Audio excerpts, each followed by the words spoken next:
অভিজ্ঞতা কাজে লাগিয়ে রাষ্ট্র পুনর্গঠনে হাত দেবে বিএনপি। বিএনপি চেয়ারপারসন তারেক রহমান বলেছেন, দেশ পরিচালনার বাস্তব অভিজ্ঞতা রয়েছে বিএনপির। সেই অভিজ্ঞতাকে কাজে লাগিয়ে রাষ্ট্র পুনর্গঠনের পরিকল্পনা নিয়ে এগোতে চায় দলটি। সোমবার ৯ ফেব্রুয়ারি রাজধানীর বনানীতে এক নির্বাচনী পথসভায় তিনি এসব কথা বলেন।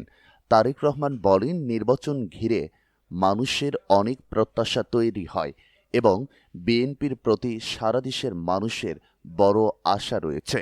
সেই লক্ষ্যেই দলীয় পরিকল্পনা গ্রহণ করা হয়েছে।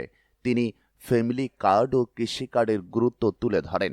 তিনি আরও বলেন, তরুণদের দক্ষ করে তুলতে দেশ জুড়ে আধুনিক প্রশিক্ষণ কেন্দ্র স্থাপন করা হবে, যাতে তারা দেশে বিদেশে সম্মানজনক কর্মসংস্থান পায় এবং বেকারত্ব কমে।